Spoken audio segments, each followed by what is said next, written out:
Welcome back to my channel ഫെയിൻ maths classes. So ഇന്നത്തെ ക്ലാസ്സിൽ നമ്മൾ ഡിസ്കസ് ചെയ്യുന്നത് third chapter pair of linear equations in two വേരിയബിൾസിലെ എക്സസൈസ് 3.2 ക്വസ്റ്റ്യൻ നമ്പർ 3 തേർഡ് പാർട്ടാണ് കേട്ടോ. അപ്പോൾ മിസ്സിൻ്റെ ചാനൽ സബ്സ്ക്രൈബ് ചെയ്യാത്തവർ പ്ലീസ് സബ്സ്ക്രൈബ് മൈ ചാനൽ. ഇനി നമുക്ക് ആ ക്വസ്റ്റ്യനിൽ എന്താ പറഞ്ഞിരിക്കുന്നത് എന്നുള്ളത് നോക്കാം. Form the pair of linear equations for the following problems and find their solution by substitution method.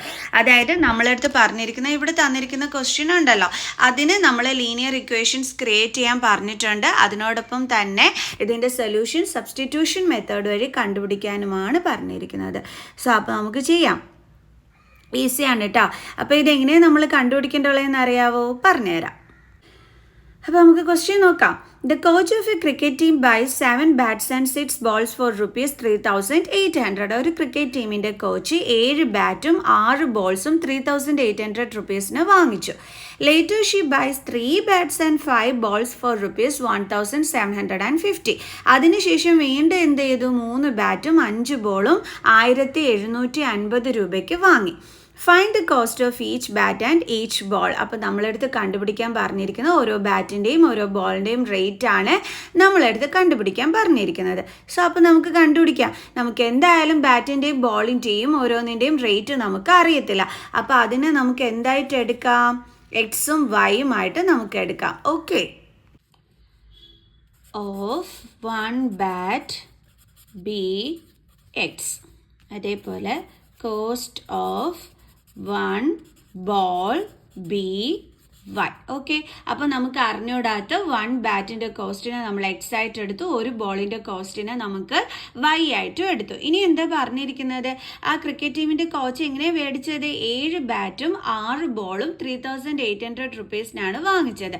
അപ്പോൾ നമ്മൾ എങ്ങനെ ചെയ്യേണ്ടതെന്നറിയാം. ആദ്യം നമ്മൾ 7 ബാറ്റിൻ്റെ വില എന്താണെന്നുള്ളത് എടുത്ത് എഴുതണം. ഇപ്പോൾ ഫോർ എക്സാമ്പിൾ, ഇപ്പോൾ നമ്മൾ ഒരു ബാറ്റ് അതൊരു 10 രൂപയ്ക്കാണ് വാങ്ങിക്കുന്നതെന്ന് വെച്ചോ. അപ്പോൾ നമ്മളൊരു 5 ബാറ്റ് വാങ്ങിച്ചാൽ അതിൻ്റെ റേറ്റ് എത്രയായിരിക്കും വരുന്നത്? നമ്മൾ എങ്ങനെ കണ്ടുപിടിക്കും? 5 × 10 ചെയ്ത് നമ്മൾ 50 rupees എന്ന് കണ്ടുപിടിക്കുക അല്ലേ. ഒരു ബാറ്റിന് 10 രൂപയാണെങ്കിൽ 5 ബാറ്റിൻ്റെ ക്യാഷ് എത്രയാണെന്ന് ചോദിച്ചു കഴിഞ്ഞാൽ നമ്മൾ എങ്ങനെ കണ്ടുപിടിക്കുന്നത്? ഇത് രണ്ടും കൂടി തമ്മിൽ മൾട്ടിപ്ലൈ ചെയ്തിട്ട് ആണല്ലോ. അതേപോലെ ഇവിടെ ഒരെണ്ണത്തിന് ₹X ആണെങ്കിൽ 7 ബാറ്റിൻ്റെ വില എത്രയായിരിക്കും? 7 ബാറ്റ് അല്ലേ? ഓക്കെ. 7 ബാറ്റിൻ്റെ വില എത്രയായിരിക്കും? നമ്മൾ എന്ത് ചെയ്യും? ഇത് രണ്ടും കൂടി മൾട്ടിപ്ലൈ ചെയ്യും. അപ്പോൾ നമുക്ക് എത്ര കിട്ടും? 7x എന്ന് ആൻസർ കിട്ടും അല്ലേ. അപ്പോൾ നമുക്ക് ഇവിടെ എഴുതാം 7x. ഇനി 6 ബോളിൻ്റെ വില അതെങ്ങനെ കണ്ടുപിടിക്കും? ഒരു ബോളിന് ₹Y ആണ്. അപ്പോൾ 6 ബോൾസിന് എത്ര റുപ്പീസ് ആയിരിക്കും? ഇത് രണ്ടും കൂടി തമ്മിൽ മൾട്ടിപ്ലൈ ചെയ്താൽ പോരെ. അപ്പോൾ എന്ത് കിട്ടും? 6 × y 6y എന്ന് കിട്ടും. അപ്പോൾ അതും നമ്മൾ എഴുതി. ഇനി നമ്മളിപ്പോൾ ഒരു കടയിൽ പോയിട്ട് ഇപ്പം നമ്മൾ 5 പെൻസിലും 5 പെൻസിൽ നമ്മൾ 50 രൂപയ്ക്ക് വാങ്ങിച്ചു. അതേപോലെ നമ്മൾ റബ്ബർ 2 രൂപയ്ക്ക് വാങ്ങിച്ചു. അപ്പോൾ നമ്മൾ കടക്കാരൻ എങ്ങനെയായിരിക്കും ക്യാഷ് കൊടുക്കുന്നത്? ഇത് രണ്ടും കൂടി ആഡ് ചെയ്തിട്ടായിരിക്കും നമ്മൾ ബിൽ എമൗണ്ട് കൊടുക്കുന്നത് ആണല്ലോ. അപ്പോൾ അതുപോലെ തന്നെ അല്ലേ ഇത് രണ്ടും കൂടി ആഡ് ചെയ്യുമ്പോൾ കിട്ടുന്ന ബിൽ എമൗണ്ട് അല്ലേ ഈ 3,800 എന്ന് പറയുന്നത്. അപ്പോൾ ദേ നമുക്ക് എന്ത് കിട്ടി? നമ്മുടെ ഫസ്റ്റ് ഇക്വേഷൻ കിട്ടി. കണ്ടോ? 7x + 6y = 3,800. മനസ്സിലായല്ലോ എൻ്റെ മക്കൾസിന്? അടുത്തത് എന്താണ്? She buys 3 bat and 5 balls for ₹1,750. 3 ബാറ്റാണ് അടുത്തത് മേടിച്ചിരിക്കുന്നത് അല്ലേ. അപ്പോൾ ഒരു ബാറ്റിന് ₹X ആണെങ്കിൽ 3 ബാറ്റിൻ്റെ എമൗണ്ട് എത്രയായിരിക്കും? ഇത് രണ്ടും കൂടി തമ്മിൽ മൾട്ടിപ്ലൈ ചെയ്യുമ്പോൾ കിട്ടുന്നത് എത്രയായിരിക്കും? 3x. അത് മനസ്സിലായ മക്കൾസിന് എങ്ങനെയാണ് വരുന്നതെന്നുള്ളത്. ഇപ്പോഴേ നമ്മളൊരു കടയിൽ പോയി 5 രൂപയുടെ പേന ഉണ്ടെന്ന് കടക്കാരൻ പറഞ്ഞു. അപ്പോൾ നമ്മളൊരു 10 പേന മേടിച്ചു എന്ന് വെച്ചോ. നമ്മൾ എങ്ങനെയായിരിക്കും ക്യാഷ് കൊടുക്കുന്നത്? എത്ര രൂപയായിരിക്കും കൊടുക്കുന്നത്? ഈ 5 × 10 ചെയ്യുന്ന 50 രൂപയായിരിക്കും നമ്മൾ കടക്കാരന് കൊടുക്കുന്നത് അല്ലേ. അതേപോലെ തന്നെയാണ് ഇവിടെയും.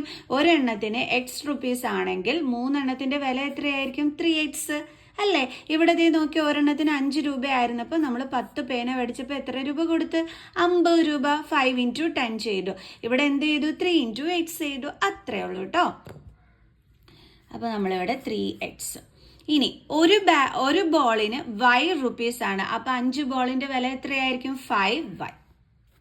ഇനി ഇത് രണ്ടും കൂടി കൂട്ടിയിട്ടായിരിക്കുമല്ലോ നമ്മൾ ബിൽ എമൗണ്ട് കൊടുക്കുന്നത്. അത് എത്രയാണ് പറഞ്ഞിരിക്കുന്നത്? 1750. ദേ കിട്ടി നമ്മുടെ സെക്കൻഡ് ഇക്വേഷൻ. കണ്ടല്ലോ. ഇനി നമ്മൾ എന്ത് ചെയ്യും? ദേ ഫസ്റ്റ് ഇക്വേഷൻ എടുത്തിട്ട് നമുക്ക് എക്സിന്റെ വാല്യൂ കണ്ടുപിടിക്കാം. അപ്പോൾ നമുക്ക് എഴുതാം 7x + 6y = 3800. ഇനി നമുക്ക് എക്സിന്റെ ഈ ഒരു ടേം മാത്രം ഇവിടെ എടുത്ത് എഴുതിയിട്ട് 6yനെ ഇങ്ങോട്ട് ട്രാൻസ്പോസ് ചെയ്യാം. അപ്പോൾ 7x = 3800 + 6y ഇപ്പുറം വരുമ്പോൾ -6y. നമുക്ക് എക്സിന്റെ ആൻസർ മാത്രമാണ് വേണ്ടുള്ളത്. അപ്പോൾ എക്സ് മാത്രം ഇവിടെ എഴുതിയിട്ട് = 3800 - 6y. ഇതിന്റെ കൂടെ ആരുണ്ടായിരുന്നു? നമ്മുടെ 7. അപ്പോൾ അതിന് നമ്മൾ എന്ത് ചെയ്യുന്നു? ഇങ്ങോട്ട് ട്രാൻസ്പോസ് ചെയ്യുന്നു. 7x എന്ന് വെച്ചാൽ 7 ഇൻറ്റു ആണ്. സോ ഇൻറ്റു ട്രാൻസ്പോസ് ചെയ്യുമ്പോൾ എന്തായിട്ട് മാറും? ഡിവിഷൻ ആയിട്ട് മാറും അല്ലേ? അപ്പോൾ /7. ഇത് നമുക്ക് തേർഡ് വൺ ആയിട്ട് എടുക്കാം. ഇനി നമ്മൾ എന്ത് ചെയ്യാൻ പോവുകയാണെന്ന് അറിയാവോ? ഇതെടുത്ത് നമ്മൾ സെക്കൻഡിനകത്തോട്ട് സബ്സ്റ്റിറ്റ്യൂട്ട് ചെയ്യാൻ പോവുകയാണ്. Put the value of X in second equation. ഇവിടെ ശ്രദ്ധിക്കേണ്ടുള്ളത്, നമ്മൾ ഫസ്റ്റ് ഇക്വേഷൻ എടുത്തിട്ടാണ് എക്സിന്റെ വാല്യൂ കണ്ടുപിടിക്കുന്നതെങ്കിൽ പിന്നീട് നമ്മൾ എക്സിന്റെ വാല്യൂ സബ്സ്റ്റിറ്റ്യൂട്ട് ചെയ്യേണ്ടുള്ളത് സെക്കൻഡ് ഇക്വേഷനിലായിരിക്കണം. അത് ശ്രദ്ധിച്ചോണം എൻ്റെ മക്കൾസ്. അപ്പോൾ നമുക്കിനി നമ്മുടെ സെക്കൻഡ് ഇക്വേഷൻ എടുത്ത് എഴുതിയിട്ട് ഈ വാല്യൂ സബ്സ്റ്റിറ്റ്യൂട്ട് ചെയ്യാം. അപ്പോൾ നമ്മുടെ second equation 3x + 5y = 3x + 5y = 1750. So 3 into X. X എന്ന് പറയുമ്പം 3800 - 6y/7. 3800 - 6y/7 plus 5y = 1750. ഇനി നമ്മൾ എന്ത് ചെയ്യും? 3 കൊണ്ട് ഈ ബ്രാക്കറ്റിനുള്ളിലുള്ള രണ്ട് നമ്പേഴ്സിനെ നമ്മൾ മൾട്ടിപ്ലൈ ചെയ്യും. നമുക്ക് ബ്രാക്കറ്റ് ഓപ്പൺ ചെയ്യണ്ടേ? അതിന് വേണ്ടിയിട്ട്. അപ്പോൾ 3800 അല്ലേ? അപ്പോൾ 38 × 3 ചെയ്ത് നോക്കാം നമുക്ക്. 8 3s are 24, 2 3 3s are 9, 10 11. അപ്പോൾ നമുക്ക് 114 കിട്ടി. ഇനി ഇവിടെ എന്തുണ്ട്? രണ്ട് സീറോസും കൂടി ഉണ്ട്. അതും നമ്മളിവിടെ അടുത്ത് എഴുതി.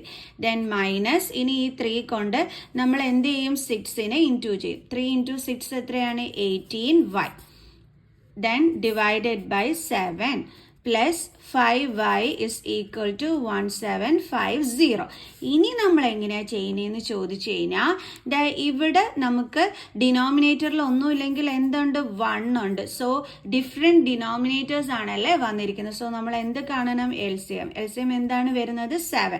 സോ അപ്പോൾ 1നെ ചേഞ്ച് ചെയ്ത് 7ലോട്ട് മാറ്റണം. ഇവിടെ ഓൾറെഡി 7 തന്നെയാണ്. അപ്പോൾ അവിടെ ചേഞ്ചസ് ഒന്നും വരുത്തണ്ട. സോ 1 × 7 ഇവിടെയും × 7. ഇപ്പം നമുക്ക് കറക്റ്റായി. Then 11400 minus 18y/7 plus 5 7s are 35y/7 = 1750.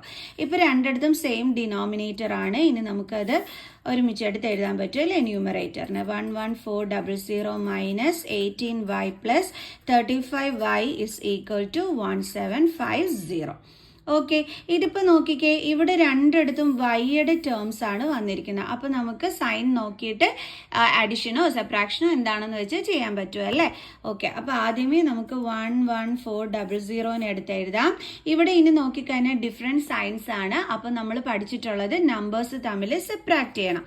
35ന്ന് 18 subtract ചെയ്യണം. അപ്പോൾ ഇവിടെ 2 ആവും, ഇവിടെ 1 ആകും, 17 കിട്ടും അല്ലേ?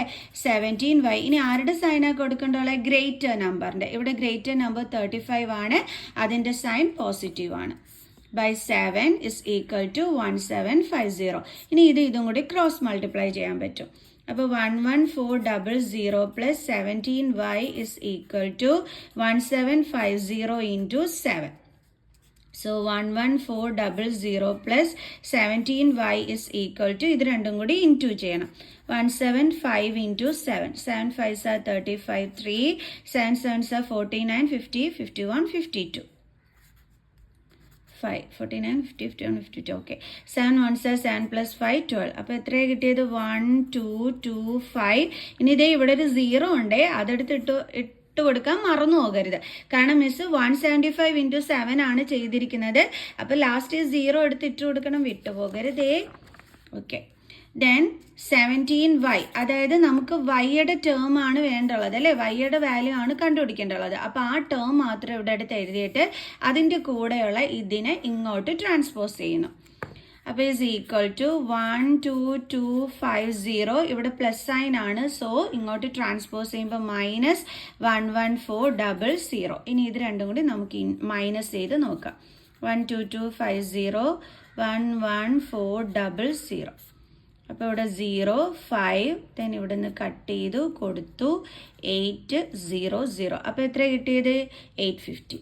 17y is equal to 850. Okay,